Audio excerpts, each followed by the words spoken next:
"I'm not infertile," I told the receptionist. "I'm just single." I had driven an hour and a half from my home in Northern California to a cheaper fertility clinic for the maddeningly expensive medical procedures I was about to undergo in an attempt to get pregnant, and the receptionist had just informed me that it was unlikely my insurance would cover them unless I could prove a fertility problem. I could not. Where was the insurance coverage for those of us doing it on our own? At 39, I was among the countless females who hadn't managed to have the right relationship at the right time to start a family. I spent my 20s with wonderful men, but wasn't ready to settle down then. I had books to write and countries to visit. I assumed falling in love in my 30s would be as effortless as it had been in my 20s, but that didn't turn out to be the case. So instead, I spent years juggling 6 to 12-month relationships without finding a solid partner. But just because I was still single, I wasn't about to surrender my destiny to have the baby that every cell in my body believed I was meant to have. No matter what people said to discourage me that the world was already overpopulated, that the biological clock was an impersonal function designed for evolutionary purposes, that I would be sacrificing my freedom, career, and romantic life, the wild beast of desire inside my heart would not let me out of its grip. Sometimes I woke up in the morning with tears streaming down my face. I took detours around playgrounds so the sight of young children wouldn't crack my heart. When a client from my psychotherapy practice or a student in my yoga class announced she was pregnant, I felt my face burn with envy. I felt like the only person in the world who didn't have a family. For years during my mid-30s, I prayed, went to therapy, and tortured myself to figure out why. Was it karma, a broken psyche, or punishment for having left good men? The shrinking dating pool certainly wasn't helping. Nor was the fact that my judgment seemed to decelerate as my biological clock sped up. I kept attracting men who were either unemployed, non-committal, non-monogamous, vasectomized, or very rough around the edges, qualities that I couldn't tolerate. My desperation was getting in the way, too. 3 months into a new relationship, I'd ask, "So, do you see this leading to a family?" Men would run the other way, no doubt intuiting the somewhat impersonal nature of my interest in them as progeny bearers. I bought a statue of the Hindu deity Lakshmi, the goddess of wealth and abundance, and started doing little rituals. I lit a candle every day, burned incense, and offered Lakshmi gourmet jelly beans that reminded me of fetuses. I prayed so hard that once I suddenly heard the response, "We got it already." You can stop asking. This is getting a little repetitive. I understood. I was getting tired of it too. When I turned 37, I decided to get seriously proactive. A friend returned from a conference of single mothers by choice, fired up and empowered. "There are all these women doing this," the friend said, as if they'd found their secret, hidden group, and I realized that I could too. I didn't necessarily want to separate having a child from finding a partner, but I wasn't willing to gamble my deepest wish on finding the right guy before my eggs expired. People partner up at all stages of life, I told myself. But this is the only time I can have a baby. I started reading the few books about becoming a single mother by choice. Although informative regarding one's options, I found them incomplete in terms of navigating the fear, loneliness, shame, and vulnerability involved in becoming a single parent. Ultimately, I recognized that I would have to create my own map. So I made a 4-year plan. I had to take 3 years to pull my finances together, and a 4th year to somehow get the baby. I spent hours researching adoption, foster parenting, and fertility treatments, and studying everything I could find on becoming a single mom by choice.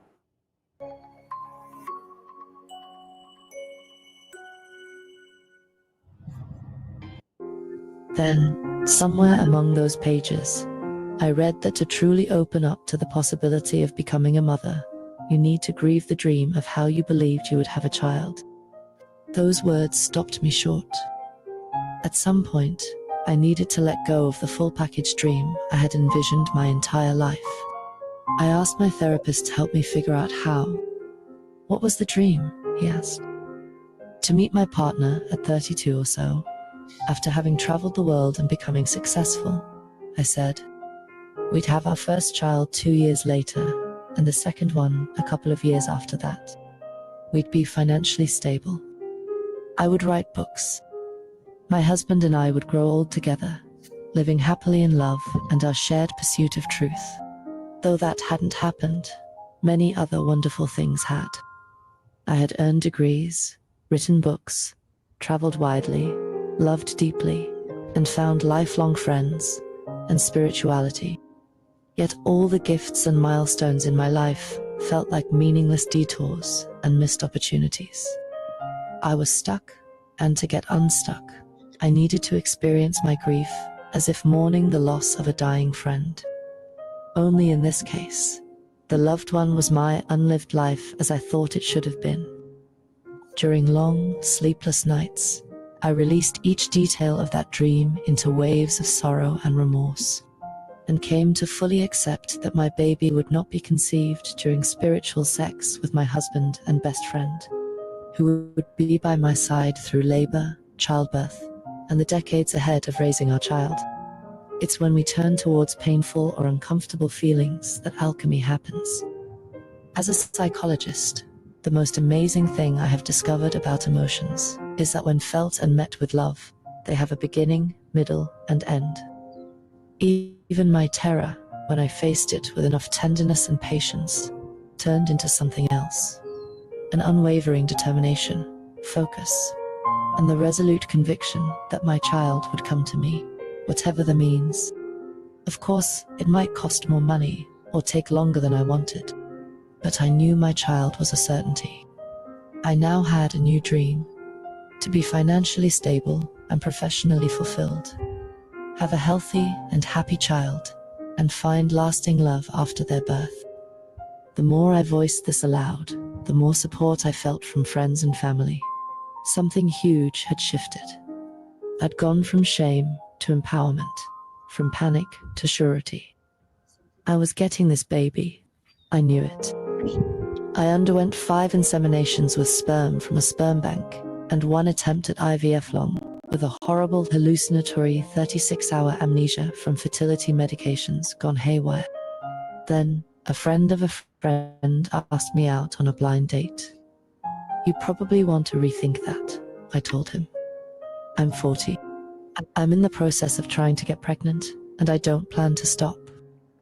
A fascinating, successful, and attractive author and public figure.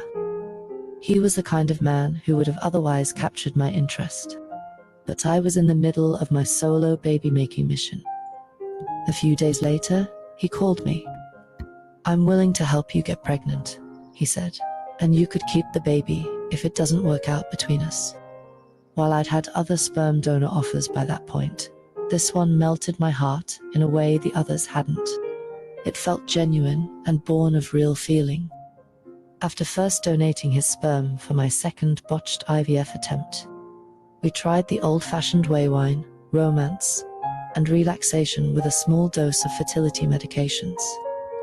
A month later, he moved in on somehow, miraculously.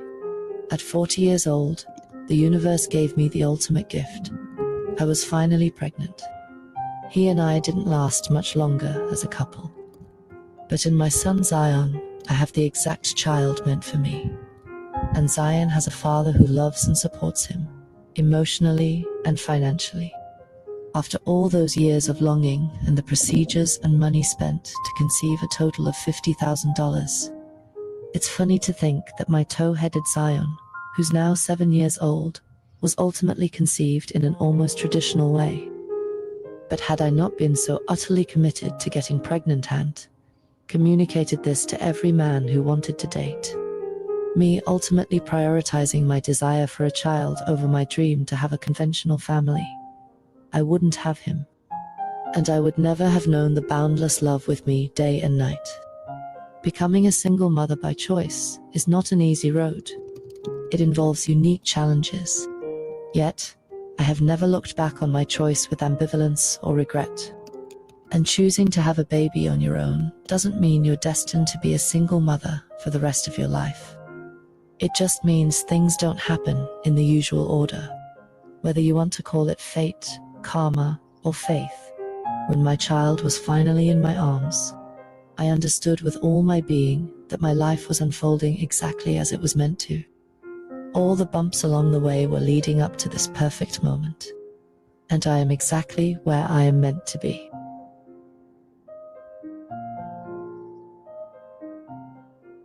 Eggs are made for, let the whole world see. Black kings rising high in our own destiny. Moving through the storm, proud and bold we stand. Shining like gold, love's in command. Misandry tried to put him down with from misandry vibe, but Jermaine flipped the script, now watch him thrive. In a classroom of doubters, his spirit never fell. Every harsh word turned to beats that made him rebel. They came the neighborhood dropping wisdom like a rhyme. Challenged that old Misandry said, not on my time. With his wife Mia Swahili for strength and grace by his side, they set the record straight with humor and pride. In the dating game and gender wars where opinions clash and play, Jermaine and his crew keep it smooth, dancing hate away from awkward first dates to the battle of the hearts. They flip the script with funky vibes and soulful art. Talk, let them squabble, we're too fly to be confined. Every snide remark just fuels the fire of our mind. With laughter as our armor and pride, our battle cry. Black men rise above it all, reaching up into the sky. Fall, let the whole world see. Black kings rising high in our own destiny.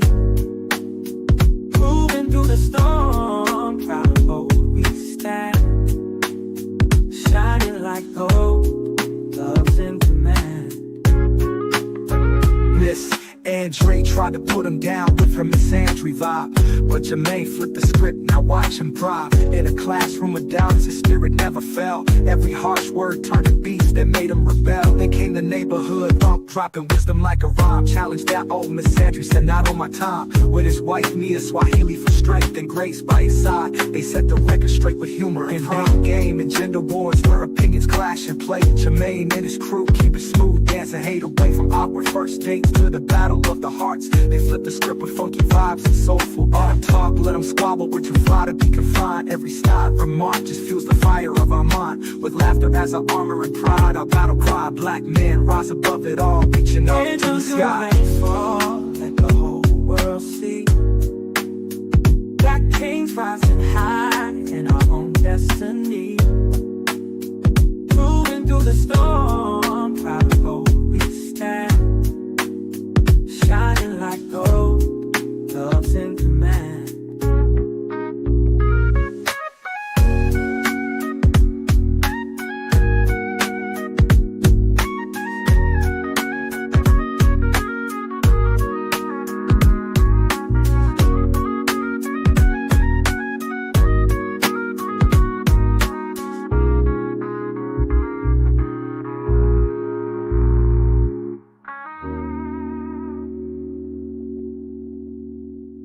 Let them talk, let them squabble, we're too fly to be confined. Every snide remark just fuels the fire of our mind. With laughter as our armor and pride, our battle cry. Black men rise above it all, reaching up to the sky. Rain fall, let the whole world see.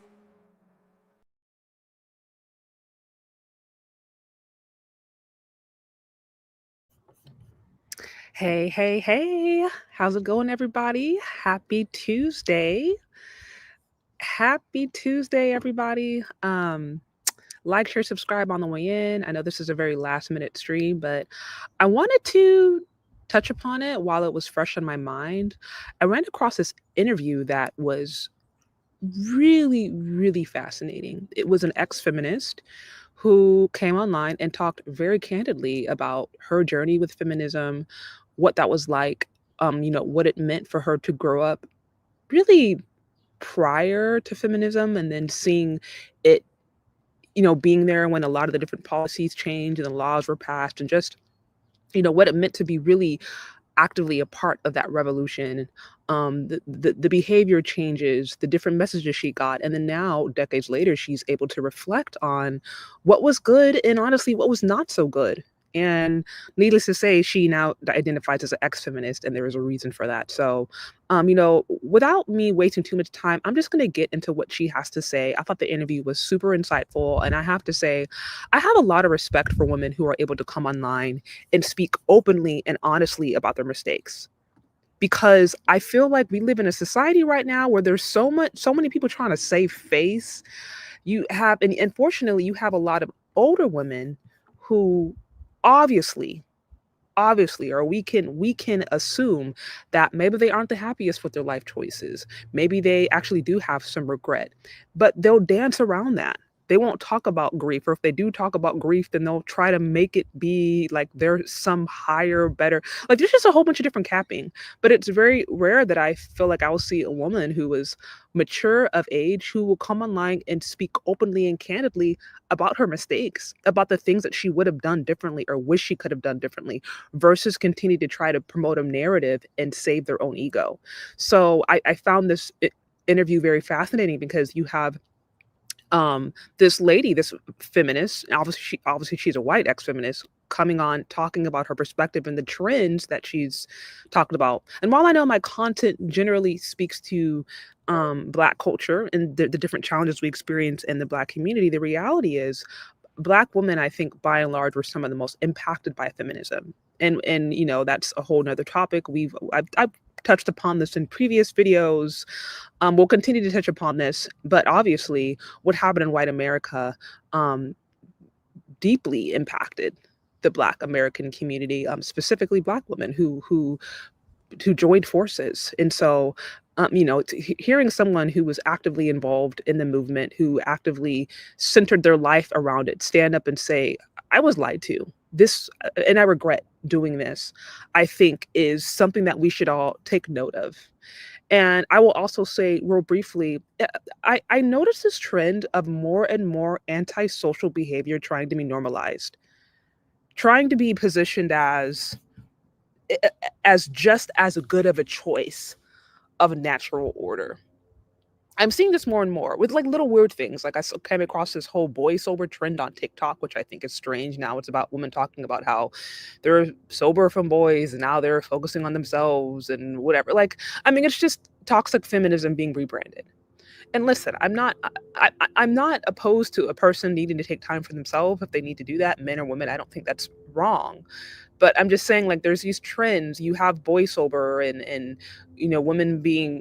women who are actually feminine and who admit that they want children or admit that they want a family being branded as pick-me's, being insulted, it being insinuated that they don't have a value outside of men. And so there's all this negativity associated with men and women actually just being heterosexual, liking each other, and recreating and procreating families. And to me, when I take a step back and I look at some of these trends that are prevalent today, if we see that the byproduct of that is the decline in the population, men and women being more separated, men and women being more at odds, there being less families, less communities, less babies being born, less just thriving in communities of all age ranges, that to me speaks to something that's antisocial and unnatural. It can be pushed oftentimes as progressive. It can oftentimes be shown as if this is the cutting edge modern thing to do. But a lot of it is just antisocial toxicity that is trying to be branded as something progressive and modern.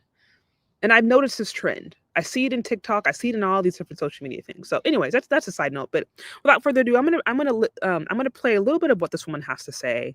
We'll see how far we can get into it, and then we'll go from there. Okay. Okay. So let's see what she has to say. Hello, today I'm speaking with Darleen Lev. And Darleen, you're a writer who reached out to me recently after listening to a couple of conversations that we've had on this channel. I think for specifically some of the solid ground conversations. And if you don't mind, I'll just read real quickly the paragraph that you sent me, because I think it really sets up an interesting discussion. So you said, I was so taken by our childless women ruining the world that I plan to incorporate the dialogue into a chapter/essay for the book you're working on. I heard a lot of the cause of the problem put on men. I agree and have experienced this, but would like to explore how feminism destroyed the courtship that much more directly led to marriage and family formation. Born in 1961, I experienced firsthand the revolution from moms at home to moms at work, from courting commitment to courting instability. I've toyed with writing a memoir called My Dumb Feminist Life, which would examine the choices I made in fealty to feminist narratives and how self-sabotaging so much of it was. So I'm so interested to explore your perspectives on this, and I'll let you just open it up. What's kind of, do you want to say a little bit about yourself first and kind of lay out a sort of the arc of how you've evolved in your thinking? Well, one of the things that struck me about that particular conversation was, it resonates because I wound up childless myself and it wasn't necessarily intentional, but I also noticed, and I'm thinking you're all a little younger than I am, right? When were you all born on the panel? I was Gen born X? in the mid 70s, and then another one of the girls is the same age as me, and two of them are a little bit older, but still probably Gen X. Yeah. Mm-hmm. So I was struck by how the dialogue was. I couldn't find a good man. I couldn't find a man who would commit. Mm-hmm. And this is how I wound up like this. And then, I think one person, forgive me if I can't remember everyone's names right now, but I watch every episode, and the discussions are all so interesting. But I was thinking, I know what happened because I lived through that change. And it's sort of like, if you look at the French Revolution, the people who were coming of age right as the Reign of Terror starts would know something more than the people who are living in the aftermath and grappling with that. So my trajectory, my coming of age completely coincides with the sexual revolution when things really changed. Now, real quick, before we get into it, I want you guys to just notice she talked about now that she's childless, and she wanted to say it wasn't by choice. It wasn't necessarily anything that she imagined or desired for herself. It ended up being somewhat of a byproduct of her following feminist ideology. So I want you guys to just hold on to that. That's also why I wanted to start off this video by sharing with you the story from a woman who ended up getting to a certain age and panicking and then trying to rely upon IVF and do all these different things to basically have a child. A scenario that never would have happened 50, 60 years ago, even when men and women were getting together and just having kids. So that's why I started the stream off with this. But now we're listening to another real life account of a woman who actively followed feminism. Doesn't sound like she had infertility issues. She just, in the course of that, ended up with no kids, and that's nothing that she wanted. But let's continue. And I like to say, and I have said to my students, probably at my own risk, that TV in the 60s was very family oriented, very much about being a good civic citizen. The morals were all, I would say, fairly universal: how to be a good person, how to handle the town bully, Mayberry RFD, family. And then we start getting into relaxing the codes, and now there's murder and single police women, Charlie's Angels, which was a huge influence on me. And it just completely changed. And notice she said Charlie's Angel, which is a huge influence on me. I've talked about this before, how I believe more than women are really aware that media, all humans are impacted by media, but I think women in particular are specifically, I think they're impacted by it a little bit more than men, largely because a lot of television, commercial media today actually does target women, and they have for the last few decades. I've worked with marketing agencies where we've literally sat down and we've created the profile and say, okay, our ideal shopper is a 24 to 35-year-old woman who's college educated and has a kid or two or is pursuing a career. Like, I've actually been in those meetings where you sit down and you create messages that are going to speak to women. And so because women are by and large the largest consumers, therefore there are messages that are speaking to them directly, but there are also messages that are being driven to them on a regular basis. So I'm saying that to say that I think women are the more susceptible to messaging, and they've been pumped with feminist narratives for the last few decades now. So let's just continue. By the time I reached my adolescence, now there is abortion. And I even remember I was sitting on the toilet when I heard on a talk show in the next room that my mother was listening to that now, Roe v. Wade has been passed. And I remember thinking, oh, good, I can do whatever I want. Wow. And we also had the pill. And so, it's brand new. And when something is brand new, people tend to react to it, overreact to it. It really completely liberated me and my friends as teenagers into basically having a lot of casual sex. Mm-hmm. And it even seemed that you were supposed to, like the arbiters of correct opinions were imposing this on us, because I remember asking myself, and I know other women have said the same thing, why am I doing this? I don't really like it. It makes me feel bad. I'm also, regardless, sort of garnering a kind of a dubious reputation. But then I'm wired like that, and I can't seem to extricate myself from this habit. And, all of the advertising, much of what I was reading in teen magazines was sort of promoting this, you don't have to live like your mother, and you can live like a man. Okay, real quick. So listen, she's saying you don't have to live like your mother. You can live like a man. This is what she grew up where the messaging was actively promoting this. Now, this is interesting. It says the 60s television all but ignored Jim Crow. Get out of here. So I wasn't around that time to obviously be there and watching the commercials and watching the different things. But obviously her perspective is going to be largely different than a Black person, a Black man or woman coming of age in that era. It's going to be largely different.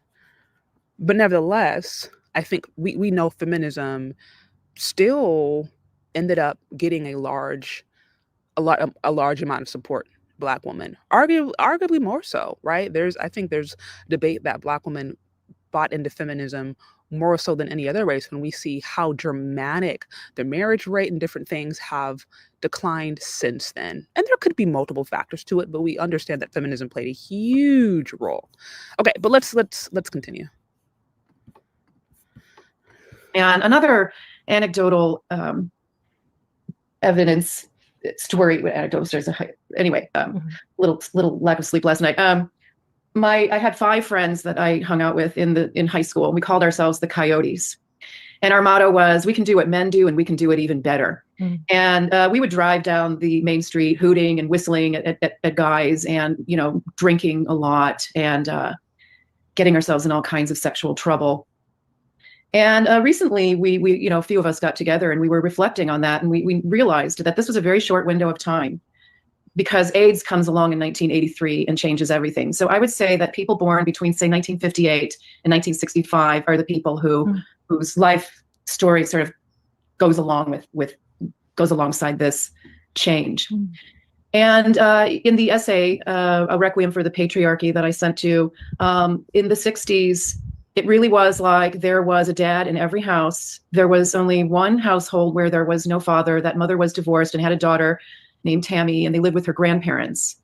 I am not going to say that those marriages were all happy marriages. I mean, even in my own household, it wasn't a love match by any stretch of the imagination, but absolutely it was a home.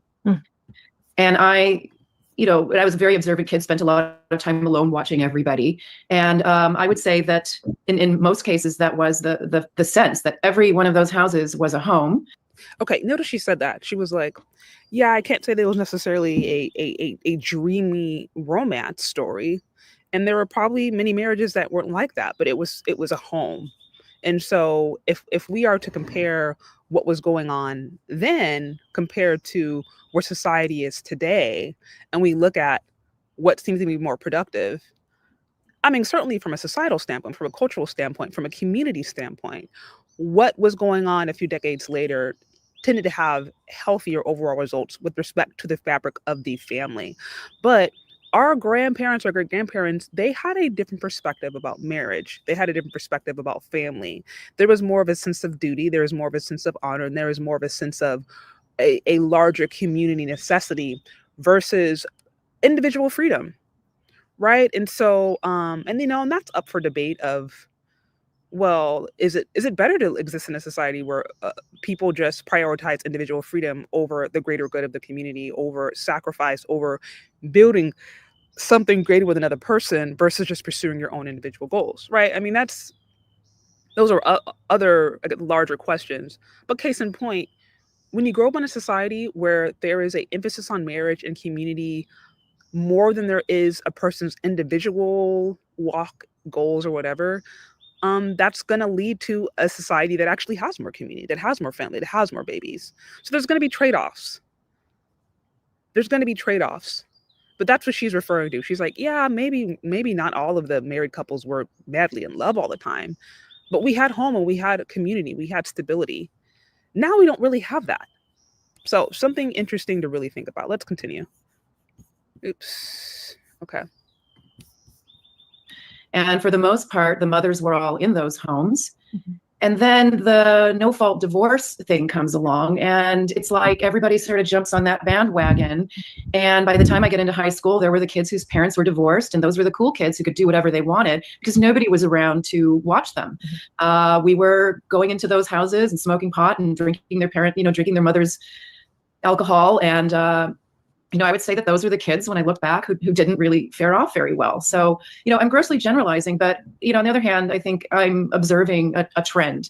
The breakdown of the family, the sort of permitting, getting out of commitments and not seeing things through. And I think where we are today is in a habit of not trusting that you can get through a bad period with a spouse or a partner, and see it through to the end.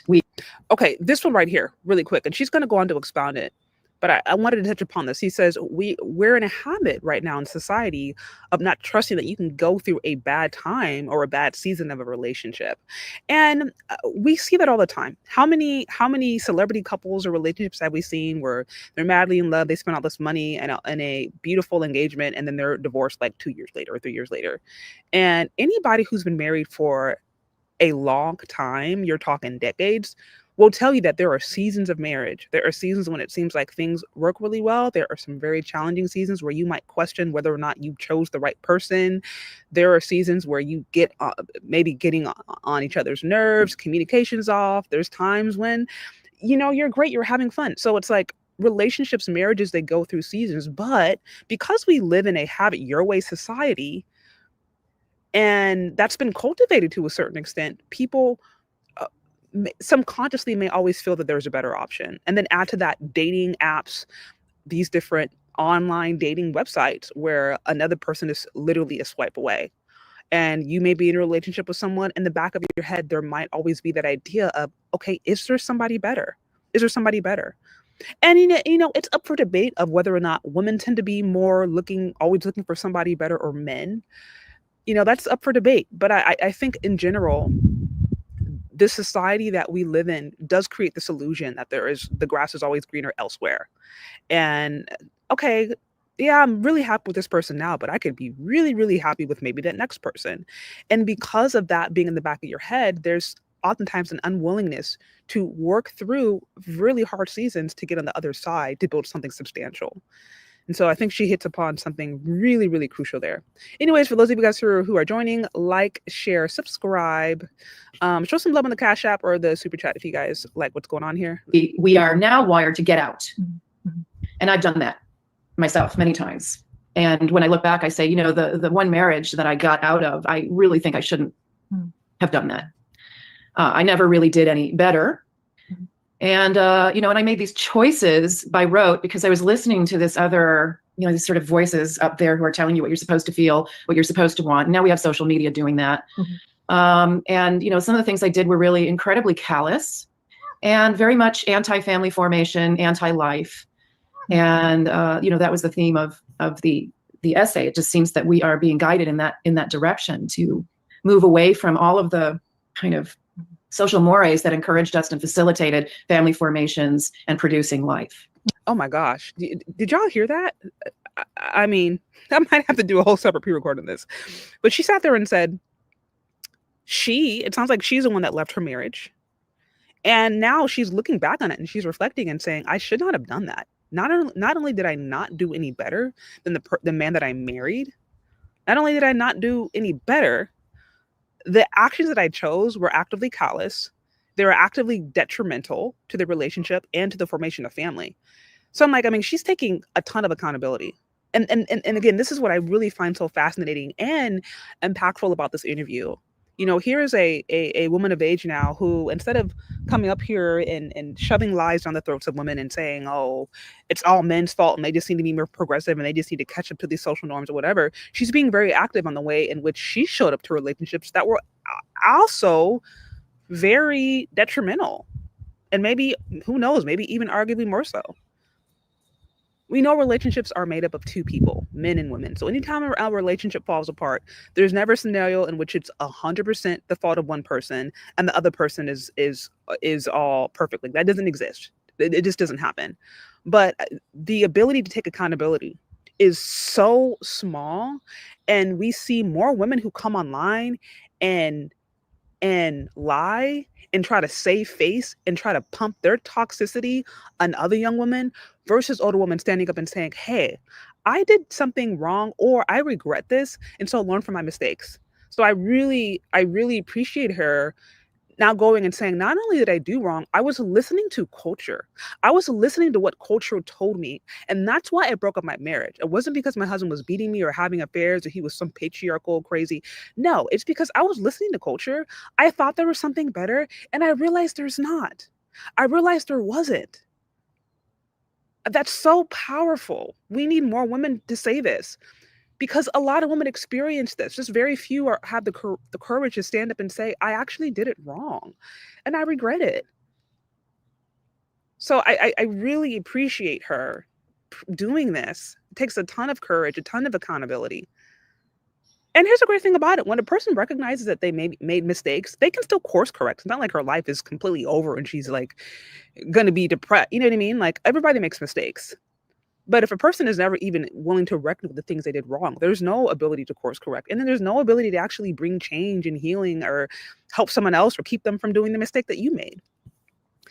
Shout out to you, Dr. T. So good to see you in the house. It says keep doing the good work. Thank you so much. I really appreciate it. Appreciate seeing you here and appreciate the support. It means a lot. Okay. Okay, let's continue. Let's continue with this.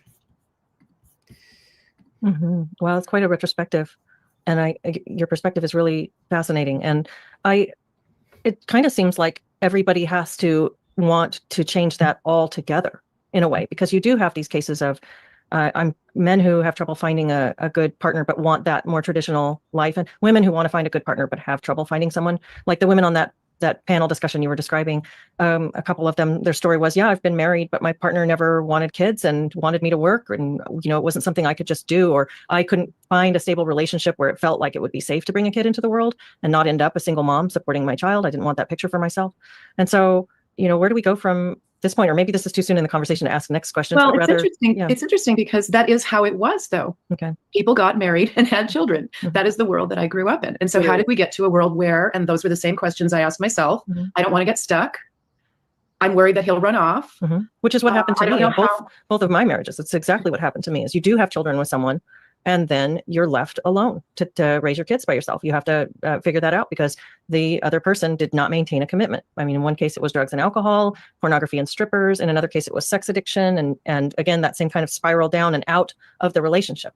And so when you see evidence all around you of that marriage is falling apart, despite, one person can want to maintain, but if the other person doesn't, how do we come back to something more stable when both parties, both men and women, and it's so broadly general when you say that, because that's not, those trends are there, but you can't distill the trend down to the individual. The individual stories are going to be different. But okay, real quick, I want to touch upon this because she mentioned briefly, now she mentioned being married twice. It sounds like she was talking about being in situations where there was substance abuse and alcohol abuse. Again, I don't want to generalize completely or assume, but let's just, for example's case, say that's the point. You're a woman who ends up getting married. You end up getting married, and you end up getting married to a person who has addictive behavior and that spirals. What I found as someone who also is very, very familiar with addictive behavior and families of addictive behavior and all of that stuff is that's somewhat of a general pattern. If you are a person who grew up in a family with alcoholism or drug abuse, whether it be a mother or a father or even a grandparent or someone, if you grew up around that, sometimes you may have a tendency to normalize addictive behavior and then you're drawn to it. And I think sometimes too, I've talked about this before, a whole other tangent, where there are times where I believe that the reason women can be so adverse to the idea of submitting is because in the past they found themselves submitting to men who weren't worth their time, quite frankly. They found themselves drawn to toxic men because they themselves maybe had brokenness or had grown up in an environment where they thought that toxic was normal, that unhealthy was normal. And it was familiar to them. And so they were drawn to that and they push it away. If you guys remember the interview I did, I actually shared it, I think, a recap of it a month ago, I did with a good friend of mine, the Mrs. Cartwright, I call her, right? 70-plus-year-old white woman who has 4 kids, I think 11 grandkids. And she was very candid about how the alcoholic background of her family actually shaped the kind of men that she attracted. And she found that she only attracted men who were addicts. She only attracted men, or she was only attracted to men who were addicts and who were into drugs or alcohol, and that the good men that were into her, she wasn't into. So again, there's a lot to unpack there, but yes, there are cases in which a person can cause themselves trying to do the more traditional route and they marry a man who, quite frankly, isn't worth marrying. He has, drug, alcohol abuse or addictive behavior that can be equally as detrimental. But I also want to add to that of women who are drawn to that may themselves often have come from backgrounds who saw that behavior. And so oftentimes it takes, honestly, healing and some deep work with that, so that a person can start to normalize and be attracted to something different than the toxic cycle they saw growing up. Okay, let's continue. Just wanted to touch upon that real quick. Somewhat of a side note. How do you get back to something where people value that connection if so many people don't? So many people are disillusioned and demoralized. I think that I'm going to suggest it was women who created this problem. I'm not going to say that there haven't been ne'er-to-do men. In my own family, my grandfather's father ran off and created another family in Seattle, and left his mother with 9 children. Mm-hmm. But most of the men in my ancestry were family, fathers, family stayed intact, not necessarily happy, but very much attached to their families. So how did this change? I would say it was feminism that gave men even more permission to take off. I would say it's up to women to bring it back. I think it was women, and this is the issue that I take with this whole patriarchy assertion.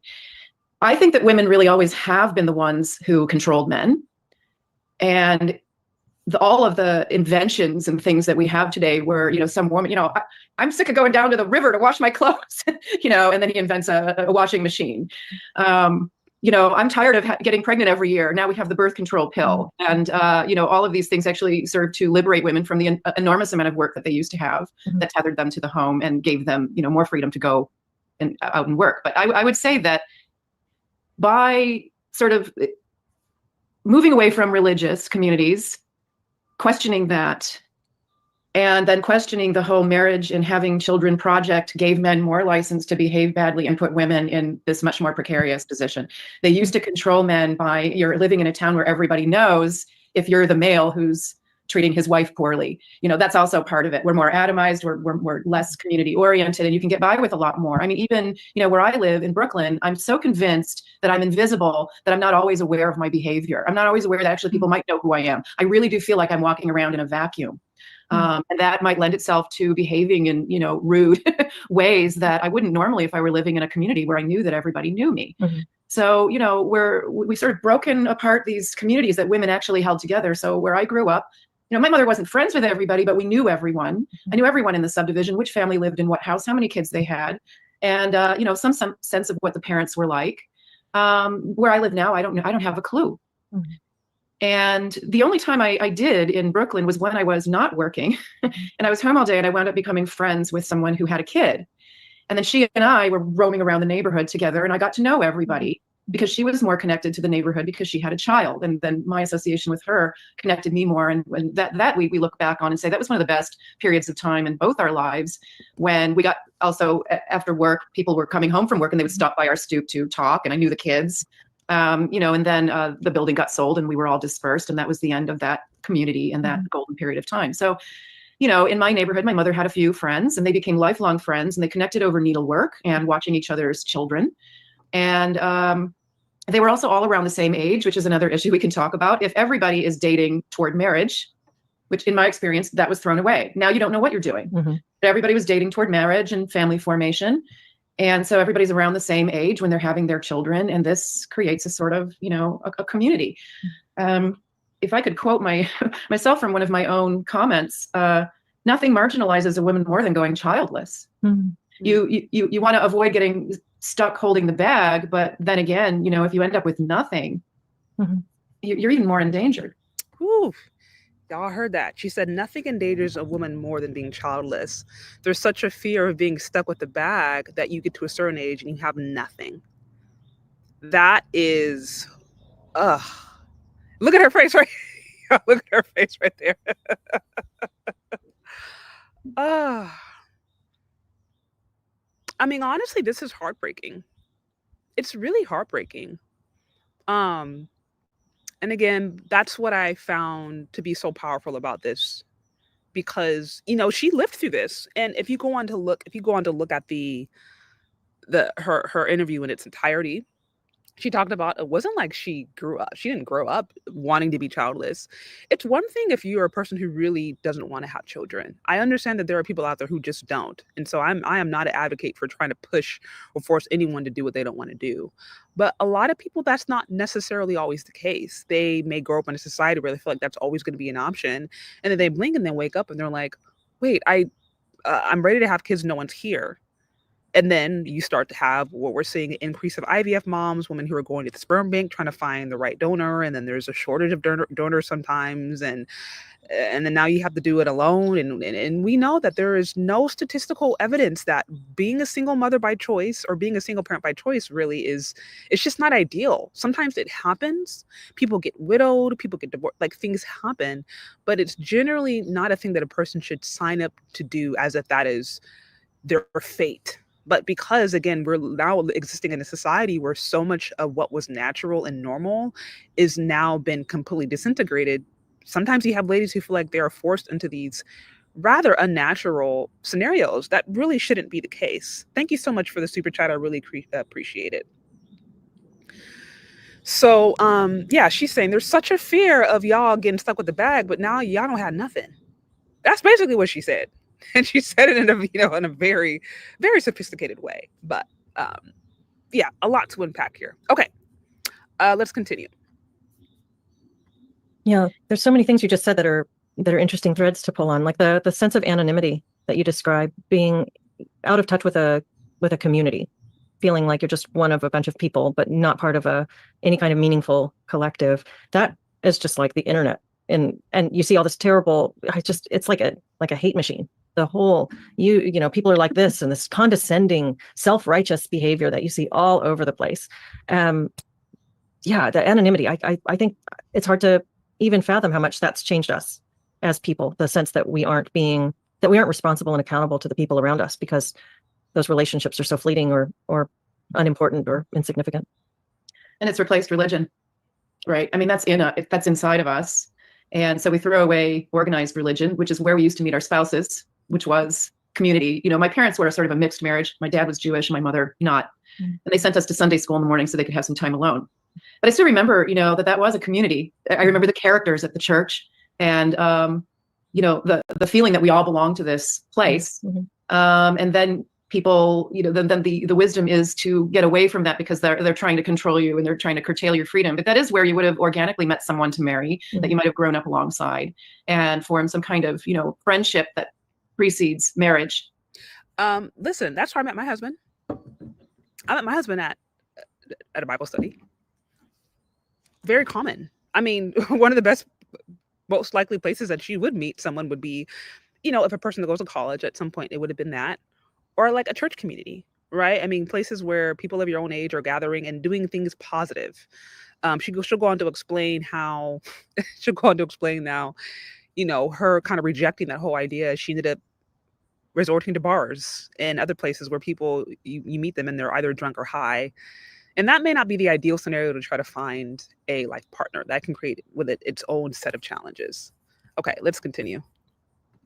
Whereas, you throw that away. What were my options for meeting a man in 1978, 79, 80, which is, the time period when I would have been like 18 to 21, marriageable age back in the day. Bars, bars and concerts, where I'm high and I'm drunk and, the wisdom is to try this person out right away on the first night and then try to cobble some kind of relationship out of it. I was never able to do that.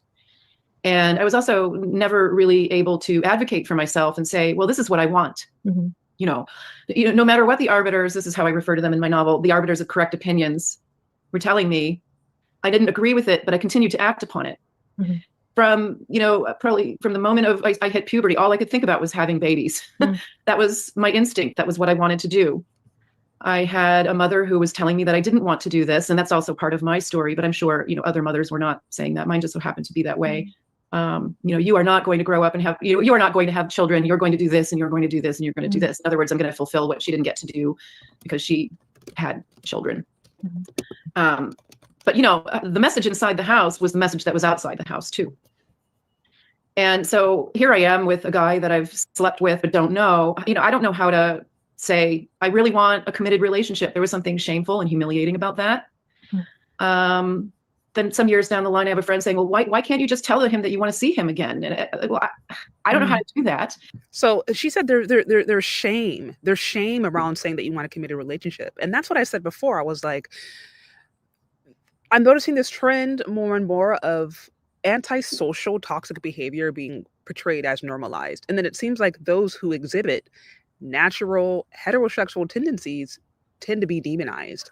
Like a woman who actually admits that she may want a man, that she actually does need to work with a man, that she's not self-sufficient in and of herself, that she could use some male validation, that she could use some guidance, that she actually doesn't want to do life alone. Like a woman who may articulate those things and feel like there might be more meaning in her life in the context of a family or a community might be labeled a pick-me, or might be labeled someone who is male identified, or is ultimately a woman who doesn't have a sense of self.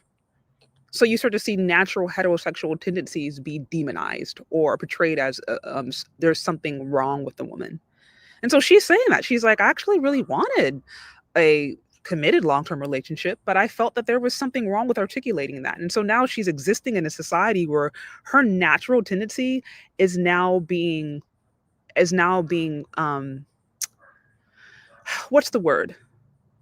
Like, she feels like she's being criticized to a certain extent for being just a natural woman, right? Like that's a negative thing. And that speaks to the social engineering and the social programming that I think has done more damage, quite frankly, than it's done good, in my opinion. But okay, let's continue with what she's saying here. And then, interestingly enough, whenever I did say that, they would say, well, that's not what I want. Whereas in my mother's day, that's just what people did. See, there was no shame in saying that's what you wanted. That's just what people did. And if it didn't look like the relationship was going to be compatible for marriage, they would get out and go to the next one. But in my experience, it was, well, I want this deep down inside. I'm afraid to say so. Which guy is going to be the one that I can do this with? How do I even have that conversation? It was incredibly confusing. And whenever I have brought up feminism as sort of confusing things and creating chaos, people will inevitably say, but you have choices now. Well, I don't agree. I think women always had choices. And there were plenty of people in my, universe, older generations. There was actually my grandmother's cousin was a lesbian, lived with her partner, never, bought a house with her and lived like they were married. And my grandmother would never admit that they were gay, but they were. Another friend of my mother's was a career woman who never worked and traveled the world. He never married and traveled the world. So, and if you look honestly at history, you can see women doing all kinds of interesting things. But what everyone was doing was getting married and having a family. And then, and then she would do something else when the kids were in school. Okay, real quick on that. Particularly, I don't want to go too much of a time set, but it's so interesting where she was like, the way to get around this is by saying that, oh no, you needed feminism in order for women to have agency. But her argument is like, actually, no, women have always had a sense of agency. Now, I know this is certainly true. If you look at pre-colonial African societies, women had a lot of agency, a lot of freedom. They had, insight into the political realm. They had influence in that, just in society in general and culture. I mean, it just, particularly in African cultures, women had quite a bit of agency and freedom and insight into how the society ran.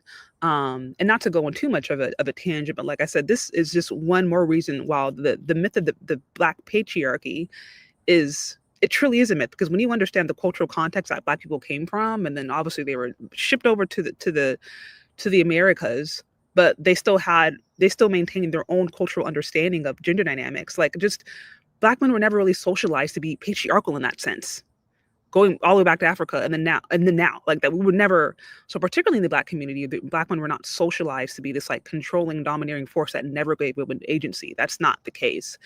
If you see anything reflective of that, that might be more of a byproduct of colonization, and then how, interpretation of Abrahamic faith, and that's a whole other tangent.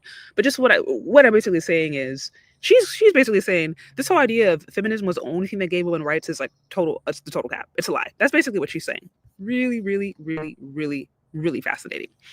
Okay, let's see how much longer I can go. I actually have a meeting that should be starting very, very soon. So if I have to get off suddenly, it's because of that. But also real quick, guys, let me know down in the comment section if I have to suddenly end this live because I have to go to other meeting.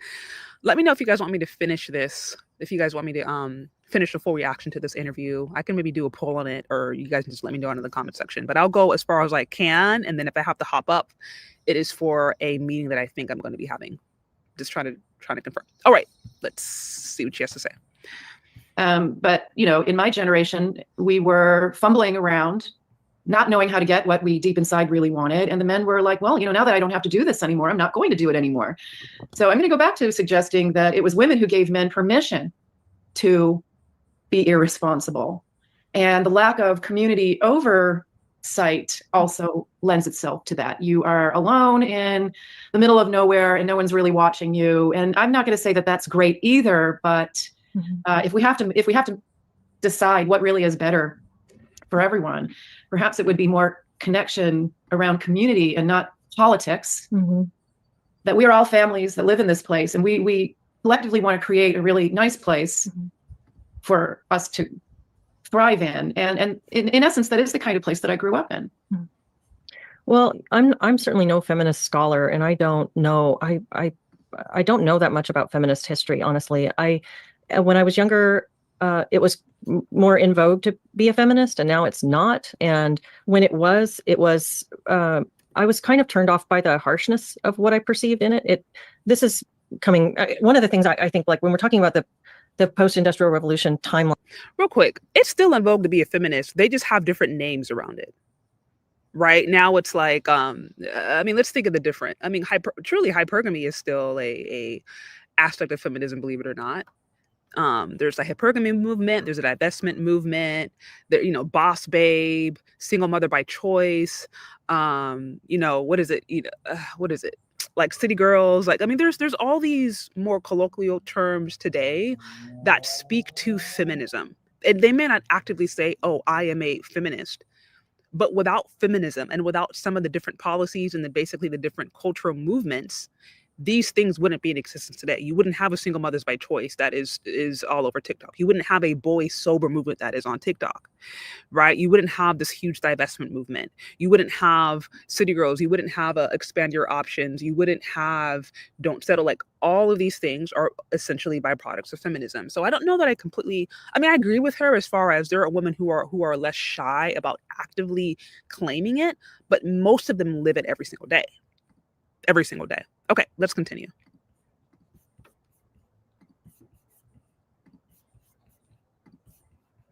We're talking about these radical social changes that are happening along sort of a moving river, lots of currents moving in and out. And so I try to resist the thought that it used to be like this, instead of just thinking like at this time it was like this, and then at this time it was like this. And so there's all these emergent qualities that are shaping the way people experience their societies, their families, themselves, their identity throughout this sort of modern era. And I have a sense that at some point there were good things that were done in the name of feminism in order to give women certain legal statuses and rights as people. And that, I'm not really sure of a solid opinion on something like no-fault divorce. To some extent, I think that it's a useful thing because I've been in a relationship where I was being physically abused as well as being cheated on. And in this case, a lot of the things that happen in a relationship where there's domestic abuse are sort of subtle. It's kind of hard to build a case. And nobody's witnessing these things. It's he said, she said. And by the time you're in a relationship that's really contentious, both people are not being their best self. Both people are at times saying and doing things that somebody outside the relationship would go, you guys are a mess. So there can be a lot of difficulty in, even if you were to bring all of this before, say, a impartial third party, getting them to say, okay, this is clearly out of line. You've got denial of charges, you've got whatever. So it becomes very messy if you were to have to prove that. And people in really bad relationships having the opportunity to say, I don't have to justify my reasons for leaving this. I want a chance at something better, where maybe even being alone is better than what I'm experiencing here. So I'm going to just take that chance. I'm not ready to throw that ideal away. But what's interesting to me, sort of this thread that's running through my thoughts as I'm reflecting on the things that you're saying, is this kind of the freedom that people have gained throughout this modern era has left us sort of seeking and expecting that we can perfect things, that we can reach something better. So like thinking about your mother and her saying to you, don't have kids, don't do what I did. She's wanting something for you that's better than her perception of what her life was like. Yeah. What she's saying is spot on, and she's going to get right into it. Okay, so we are 1 second, because we don't do that. Ban user, we don't do, yeah. So sorry, I had someone in there. I had to go, and I think that was it's whatever. She's making a point that, again, as I mentioned earlier in the live, the fallacy of toxic, I would say, feminism is that it can create this illusion that the grass is greener on the other side. And I can't even say this is just feminism. I just think the culture we live in right now, the hyper-consumer culture, have it your way culture, always creates a scenario in which the grass is greener on the other side. There are better options. There are more options. All you have to do is swipe. All you have to do is swipe, right? You may have a few dates. If he doesn't work out, if I don't like him, swipe. You guys may be dating a few months. He gets in your nerves. She gets in your nerves. Bye, swipe. There's always a better option. So that certainly can create a dynamic in which people are not willing to actually go through the challenges associated with the relationship because they always feel like there's something better. With that, guys, okay, I'm going to have to wrap up this live. It looks like my meeting just showed up. So I'll probably do a part 2 on this, guys, but be sure to like, share, subscribe on the way out. I appreciate you guys hanging out with me. And I'll probably follow up with a part 2, if not later on today, likely tomorrow. So thanks, guys, for hanging out, and we'll talk later, okay? Bye.